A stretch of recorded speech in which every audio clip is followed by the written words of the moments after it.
What's up guys, welcome back from the YgoPro duel video. The new ninja cards are on YgoPro, so let's try it out.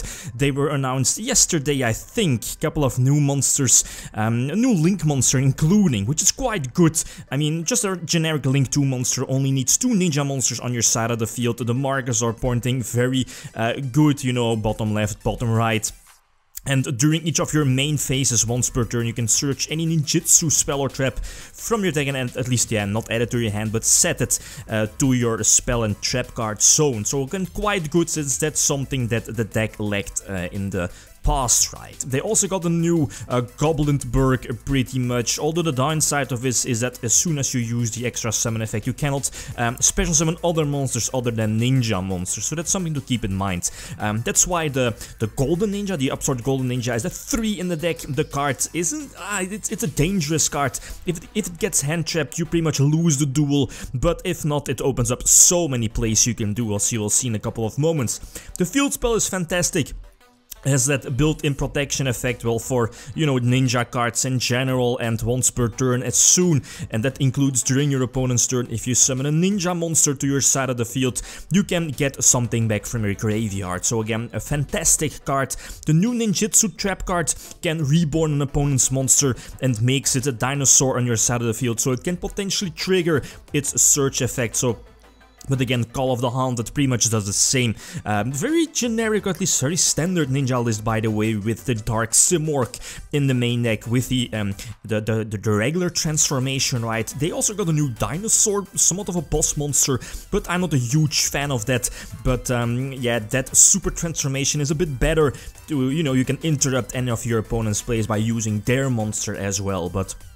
And that's one of the big weaknesses of this deck, is the lack of like a big boss monster, a good ninja boss monster. That's something that ninjas still lack, right? The card ratio is still looking for, you know, the right amount of the ninjutsu spells and traps, so feedback about that is always appreciated. So let's see the first example, Duel.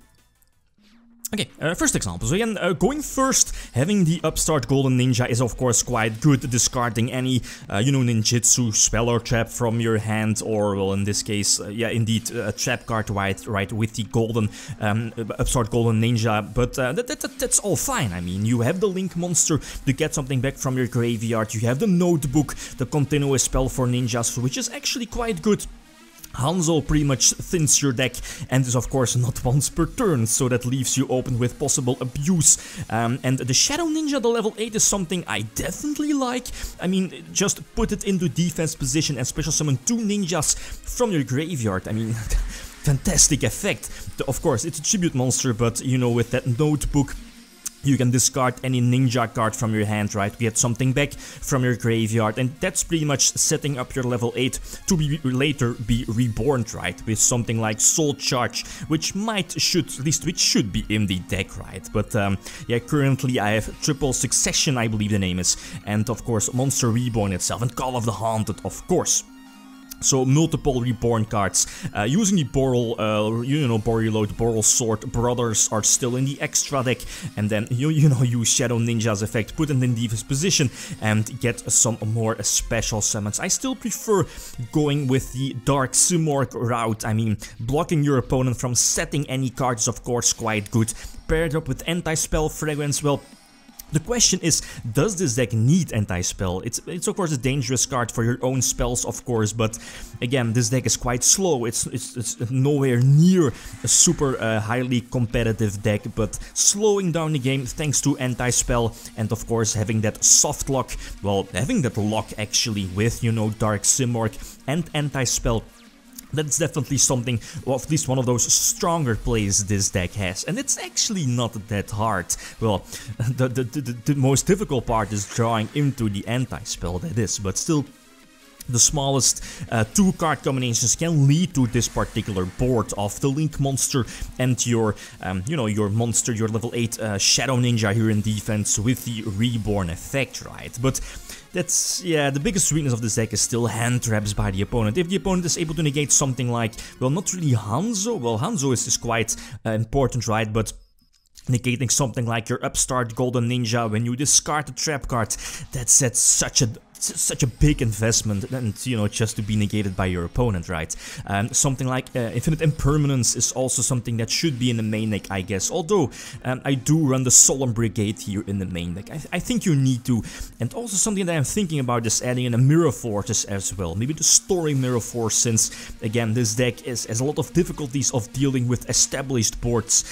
So again, those Mirror Forces, although very reactive, right? You have to wait until your opponent declares an attack, so that still gives them enough time to potentially get rid of your back row, but still, those are definitely options, right? That's an okay field, no Beatrice, that's all fine, I guess. Having the Cherubini is all okay. The Torghast is definitely going to get negated, and the 2 Phantom Knights in his hand, well, not really that fantastic since he already used up his normal summon, right? Go for Dark Simorgh, just basically an extra beat stick now. I'm not really sure if he can use, like, banish another, at least, yeah, search out the Fogblade pretty much, right? But he does use the Fogblade on the Hanzo, preventing the search. I guess that's fine, but thanks to the Link Monster, I do have a follow-up play. You know, with the Link Monster and both Field Spell, you can get those lovely cards back from your graveyard, right? So eventually use that notebook, discard level 8 to set it up potentially set it up in my graveyard, potentially for later, for next turns, and having like, yeah, this is a decent field, I guess, with Dark Simorgh.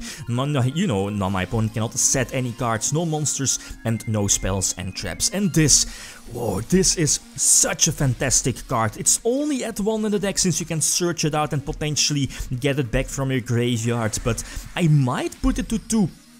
I forgot its name, you know, it's the trap card under Dark Simorgh, right? You just need to tribute a ninja monster and then target any of your opponent's monsters, and that particular monster will get banished. But the beautiful part is, and that's the reason why this card is so good, is that at least the zone where that monster got banished from cannot be used by the opponent. So if your opponent goes for any extra deck summon, just use that ninja trap card and block your opponent out of their extra deck summons. Well, that only works if you have your extra monster zone occupied by one of your own extra deck monsters, right? So, but still, if you don't have any Link Monster or whatever, your opponent can still use that particular extra monster zone. But that's where this new Ninja Link Monster definitely comes into play. Super easy to summon, and let's not forget, the Field Spell also has like that built-in protection effect by just banishing a ninja from your graveyard, and then, you know, giving your ninja monsters on your side of the field that lovely extra protection effect. So yeah, definitely very, very solid. Getting those 3 ninjas on the field at a small discard cost of a trap card, that's all good, since you can just get everything back, right? Use the... Eventually, I think I was able to search out the ninjutsu of Shadow Sealing, I believe the name is. You know, that lovely trap card that can stun basically any extra deck reliant deck, especially because of my own extra deck monster outright. He does go for the Reborn. If it wasn't for Call of the Hunted, it would not have mattered that much again, since again my Link Monster is just protected by the Field Spell, but still going for Call here was just obviously the more optimal move. Not giving the opponent here the extra monster, and reboarding the Shadow Ninja on my side of the field to just fuel and pump out those extra ninjas on my side of the field, right? Blade Armor is of course also a ninja, which can potentially trigger your Field Spell to get something back. Tornado Dragon is also one of those cards in the extra deck which can potentially be MVP to end your first turn with. Other options, maybe Dweller or something like that, maybe the Trap Tricks, Rafflesia, you know, then you need to run the Trap Hole cards, right? And those are definitely options in ninjas being somewhat of a stun deck.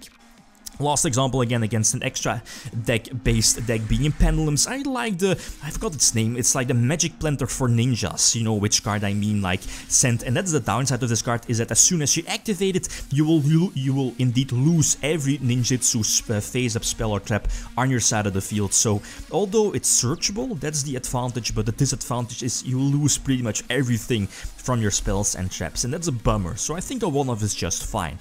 Maybe Magic Planter, but main deck space is definitely so hard. Again, Tornado Dragon being an MVP, going for the ninjutsu Art of Shadow Sealing to potentially, yeah, pretty much block my opponent out of the extra deck, right? So Tornado Dragon is going to interrupt any of my opponent's plays, although he has the protection of the, you know, the Spell Searcher, right? But still, again, this should be my game. Reborning double Hanzo, not once per turn, again, not once per turn. Using the field spell, get something back, probably should have gotten something else, but it's not going to matter too much. Going for Boral Sword and eventually getting the extra normal summon, going for the Blade Armor Ninja, and now I have 2 double attackers on the field. Both Boral Sword and Blade Armor Ninja can attack twice to attack for a game. So as I mentioned before, ninjas are not top tier, but this new support is actually quite good. The thing that ninjas are still lacking is a good boss monster, a very good boss monster that can be special summoned with their own ninjutsu, you know, trap cards, right? Okay, guys, feel free to leave feedback, and like always, thanks for watching. Feel free to leave a comment or a like if you enjoyed the video. Lithium signing out. Peace.